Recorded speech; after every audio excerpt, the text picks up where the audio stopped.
الحمد لله رب العالمين والصلاة والسلام على أشرف الأنبياء والمرسلين وعلى آله وأصحابه ومن تبعهم بإحسان إلى يوم الدين. أما بعد، قال الله تعالى: أعوذ بالله من الشيطان الرجيم: والذين يبيتون لربهم سجدا وقياما. الفرقان آیت نمبر 64. اور اللہ کے نیک بندے وہ ہیں جن کی راتیں اپنے رب کی بارگاہ میں سجدے اور قیام کرتے ہوئے گزرتی ہیں. مزید ارشاد باری تعالیٰ ہے: تتجافى جنوبهم عن المضاجع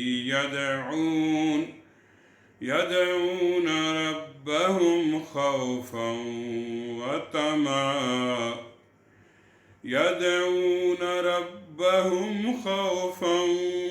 وطمعا ومما رزقناهم ينفقون. سورہ سجدہ کی آیت نمبر 16. اپنے رب کو خوف و امید سے پکارتے ہیں اور اللہ کے نیک بندوں کے پہلو بستروں سے الگ ہو جاتے ہیں اور اللہ نے جو کچھ انہیں دیا اس میں سے وہ خرچ کرتے ہیں. عزیز بھائیوں، آج کا ہمارا موضوع ہے قیام رمضان، تراویح والقیام. اللہ تعالیٰ نے بندوں کے امتحانات کے لیے عبادات کے مختلف طریقے رکھے. نماز روزہ جیسی جسمانی عبادت ہے اور دوسری طرف زکوٰۃ صدقہ جیسی مالی عبادت ہے. پھر حج و جہاد جیسی وہ عبادتیں ہیں جن میں جسمانی محنت کے ساتھ ساتھ مال بھی خرچ کیا جاتا ہے. ایسی عبادتوں کا مقصد بندہ اپنی جان و مال اللہ کی خاطر قربان کر کے جنت کا وارث بن سکے. عزیز بھائیوں، بزرگوں، بہنوں، نماز اللہ اور اس کے بندے کے درمیان صلح اور رابطہ ہے. اس لیے اللہ تعالیٰ ہر امت کو اس کا حکم دیتا رہا ہے اور فرض نمازوں کے علاوہ نوافل اور سنتیں بھی ادا کرنے کی ترغیب دی تاکہ بندہ اپنے رب کا قرب حاصل کر سکے. حدیث قدسی میں اللہ تعالیٰ کا فرمان ہے: لا یزال العبد یتقرب الی بالنوافل حتی احبہ. میرا بندہ نفل ادا کر کے میرے قریب ہوتا رہتا ہے یہاں تک کہ میں اس سے محبت کرنے لگ جاتا ہوں. بخاری کی حدیث ہے.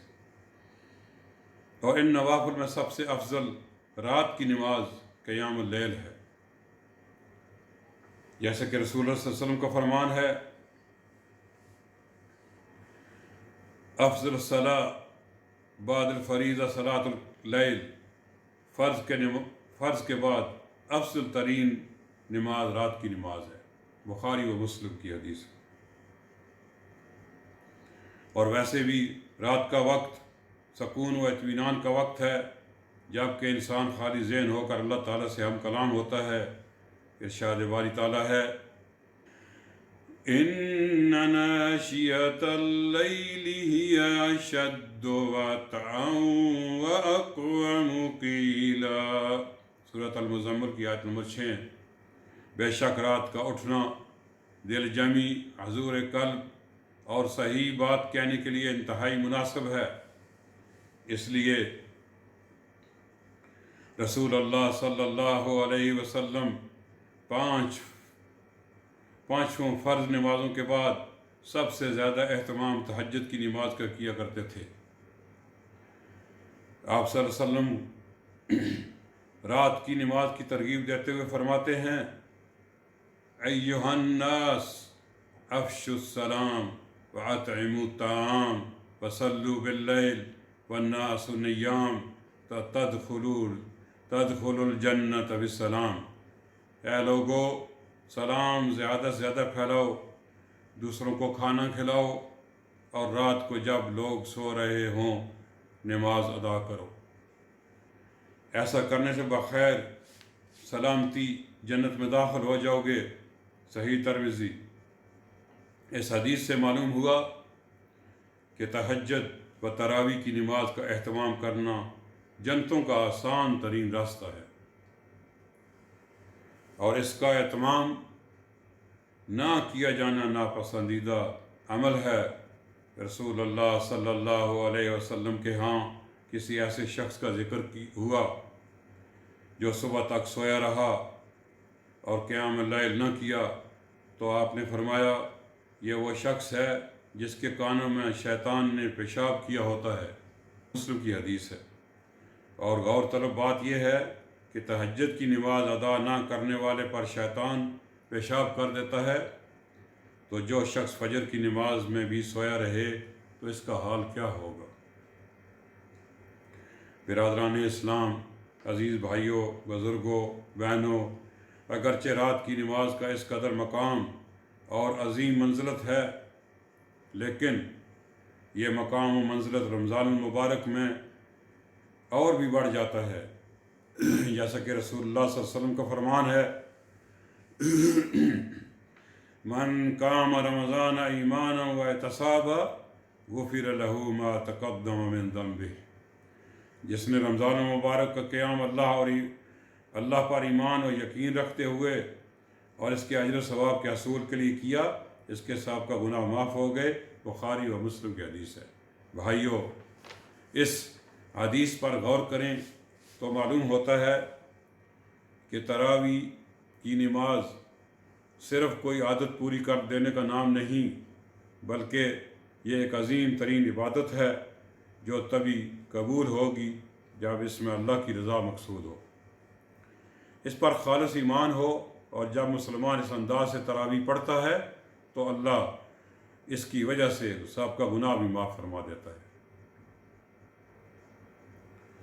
بلکہ رسول اللہ صلی اللہ علیہ وسلم فرماتے ہیں، من قام مع الامام حتی یتصرف کتب له قیام اللیلہ۔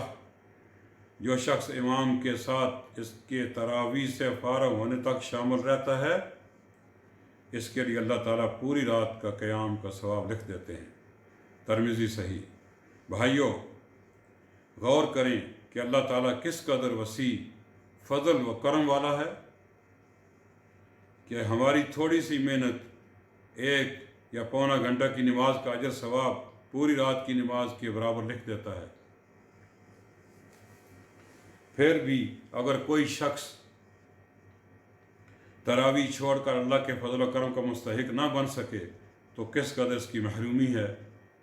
اور پھر بعض بھائی تراویح کی سنت تو ادا کر لیتے ہیں، لیکن اس کے بعد فلموں، گانوں، بیہودہ مجالس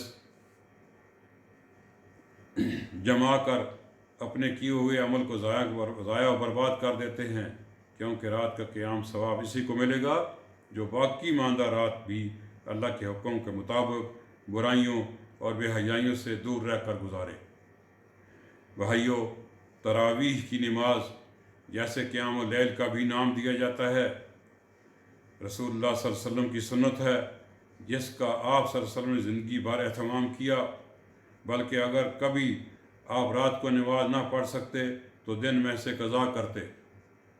صحیح بخاری میں ہے کہ عائشہ رضی اللہ عنہ سے آپ صلی اللہ علیہ وسلم رسول اللہ صلی اللہ علیہ وسلم کی رات کی نماز کے بارے میں پوچھا گیا تو انہوں نے فرمایا،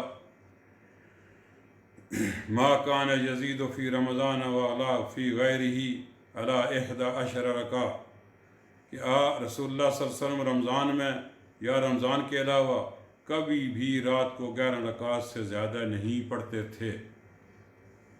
صحیح بخاری و مسلم میں عائشہ رضی اللہ عنہما کی حدیث ہے کہ آپ صلی اللہ علیہ وسلم نے لوگوں کو رمضان المبارک میں 3 دن تک تراویح کی جماعت کرائی، اور اس کے بعد آپ نے اس وجہ سے تراویح کی جماعت کروانا چھوڑ دی کہ کہیں مسلمانوں پر فرض نہ ہو جائے۔